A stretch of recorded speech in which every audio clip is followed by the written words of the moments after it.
నమస్కారం. మన పురాణాల్లోని ఎన్నో అద్భుత గాథల్లో ఒకటి సతీ అనసూయ కథ. భక్తి, వివేకం, దైవిక శక్తి ఈ మూడూ కలగలిసిన ఈ గాథ గురించి ఈరోజు మనం తెలుసుకోబోతున్నాం. ఇక్కడ ఒక ఆసక్తికరమైన ప్రశ్న. ఒక సామాన్య స్త్రీ కేవలం తన ధర్మనిష్టతో సాక్షాత్తూ సృష్టి, స్థితి, లయకారకులైన త్రిమూర్తులనే ఎలా సవాలు చేయగలిగింది? ఈ ప్రశ్నతోనే అసలు కథ మొదలవుతుంది. సరే, మొదటి భాగం ధర్మపరీక్ష. అనసూయ జీవితంలో ఎదురైన ఆ అత్యంత కఠినమైన, అసాధ్యమైన పరీక్ష ఏంటో ఇప్పుడు చూద్దాం. ముందుగా మనం పాతివ్రత్య ధర్మం గురించి తెలుసుకోవాలి. ఇదే అనసూయ యొక్క అపారమైన బలానికి, వివేకానికి మూలం. ఇది కేవలం భర్త పట్ల చూపించే భక్తి మాత్రమే కాదు, తన ధర్మానికి తాను నిబద్ధతతో కట్టుబడి ఉండటం వల్ల వచ్చే ఒక అద్భుతమైన ఆధ్యాత్మిక శక్తి అన్నమాట. ఒకరోజు అత్రి మహర్షి ఆశ్రమానికి 3 మునులు వచ్చారు. చూడ్డానికి సాధారణ మునుల్లానే ఉన్నారు కాని వాళ్ళు సాధారణ మునులు కాదు. అనసూయను పరీక్షించడానికి మారువేషంలో వచ్చింది సాక్షాత్తు త్రిమూర్తులు, బ్రహ్మ, విష్ణు, మహేశ్వరులు. వాళ్ళు భిక్ష అడిగారు, సరే, కాని ఒక వింతైన కఠినమైన షరతు పెట్టారు. ఆ షరతు వింటే ఎవ్వరికైనా గుండె ఆగినంత పనవుతుంది. అది అనసూయ పాతివ్రత్యానికే ఒక పెద్ద సవాలు. ఇప్పుడు చూడండి, అనసూయ ఎంతటి ధర్మసంకటంలో పడిందో. అతిథుల్ను కాదంటే శాపం తగులుతుంది. వాళ్ల కోరిక తీరుద్దామంటే తన శీలానికే భంగం వాటిల్తుంది. అంటే ఏ దారిని ఎంచుకున్నా ప్రమాదమే. సరే, ఇక రెండవ భాగం, ఒక పవిత్ర తల్లి ఉపాయం. ఇంతటి కఠినమైన పరీక్షకు అనసూయ ఎలా స్పందించింది? ఆమె సమాధానం నిజంగానే ఒక అద్భుతం. ఇక్కడే అనసూయ తన అపారమైన వివేకాన్ని ప్రదర్శించింది. ఆమె 3వ మార్గాన్ని ఎంచుకుంది. ముందు తన దివ్యదృష్టితో వచ్చినవాళ్లు సాక్షాత్తు త్రిమూర్తులని గ్రహించింది. వెంటనే తన భర్త అనుమతితో తన పాతివృత్య శక్తిని ఆవాహన చేసి వాళ్ల ముగ్గుర్ని తన కన్నబిడ్డలుగా మనస్సుతో సంకల్పించుకుంది.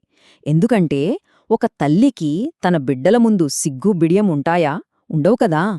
అంతే, ఆ సంకల్పబలంతో, ఆ పవిత్రమైన ఆలోచనతో విశ్వాన్ని పాలించే ఆ త్రిమూర్తులు కాస్త చిన్న పసిపాపలుగా మారిపోయారు.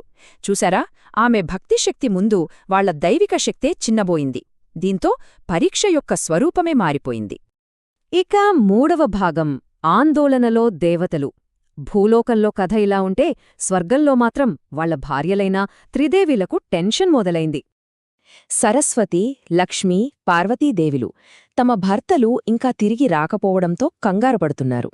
సరిగ్గా అదే సమయానికి ఎక్కడ సమస్య ఉంటే అక్కడ ప్రత్యక్షమయ్యే నారదముని అక్కడికి వచ్చారు. నారదుడి మాటలు ఎప్పుడూ సూటిగా ఉండవు కదా. ఆయన ఆశ్రమంలో మీ భర్తలు ఉన్నారు, లేరు అని ఒక చిక్కు ప్రశ్న వేశారు. ఉన్నారు, లేరు అంటే అర్థమేంటి? త్రిదేవిలకు ఏమీ అర్థం కాలేదు. వాళ్ల గందరగోళం మరింత పెరిగింది. నారదుడు వాళ్లనింకా ఆట పట్టిస్తూ, ఏమో, ఎవర్నైనా పరీక్షించడానికి వెళ్లిన వాళ్లే తిరిగి పరీక్షలో ఇరుక్కున్నారేమో అన్నట్టుగా మాట్లాడారు. దీంతో త్రిదేవులకు అనుమానం మరింత బలపడింది. అసలు ఏం జరిగిందో తెలుసుకోవాలన్న ఆతృత పెరిగింది. ఇక 4వ భాగం, ఉయ్యాలలో సత్యం. ఇప్పుడు అసలు నిజం బయటపడబోతోంది. త్రిదేవిలు తమ భర్తల గతి ఏమిటో తెలుసుకునే సమయం వచ్చేసింది. నారదుడు వేసిన చిక్కుముడిని వెప్పడానికి త్రిదేవులు ఇక లాభం లేదనుకుని తమ దివ్యదృష్టితో నేరుగా ఆశ్రమంలోకి చూడాలని నిర్ణయించుకున్నారు. అసలక్కడ ఏం జరుగుతుందో వాళ్ల కళ్లతో వాళ్లే చూడాలనుకున్నారు. వాళ్లు చూసిన దృశ్యం నమ్మశక్యంగా లేదు. విశ్వాన్ని పాలించే తమ భర్తలు చిన్న పసిపాపలుగా మారి ఒక ఉయ్యాలలో ఏడుస్తూ కనిపించారు. వాళ్లకి ఒక్క క్షణం ఏం మాట్లాడాలో కూడా తోచలేదు. అంత షాకయ్యారన్మాట. వెంటనే వాళ్లు ఆశ్రమానికొచ్చి అనసూయను నిలదీశారు. అప్పుడు అనసూయ ఎంతో ప్రశాంతంగా, వినయంగా ఇలా చెప్పింది. మీ భర్తలు సిగ్గు బిడియం లేకుండా భిక్ష వడ్డించమన్నారు. ఆ షరతును ఒక తల్లి మాత్రమే తన బిడ్డల విషయంలో నెరవేర్చగలదు. అందుకే నేను వారికి తల్లిగా మారి వాళ్ల కోరిక తీర్చాను. ఇది కదా అసలైన తెలివి. ఇక చివరి భాగం, ఒక దివ్య కుమారుని జననం. చూసారా, ఈ అద్భుత పరీక్ష చివరికి ఒక దివ్యమైన వరానికి ఎలా దారితీసిందో ఇప్పుడు చూద్దాం. జరిగిన దానికి త్రిదేవులు తమ తప్పు తెలుసుకొని అనసూయను క్షమించమని వేడుకున్నారు. తమ భర్తలను తిరిగి ఒల్లే రూపములోకి మార్చమని ప్రార్థించారు. వారి ప్రార్థనను మన్నించి అనసూయ ఎంతో ప్రేమతో ఆ పసిపాపలను తిరిగి త్రిమూర్తులుగా మార్చేసింది. అనసూయ ధర్మనిష్టకు, ఆమె గొప్పతనానికి ముగ్ధులైన త్రిమూర్తులు ఏదైనా వరం కోరుకోమన్నారు.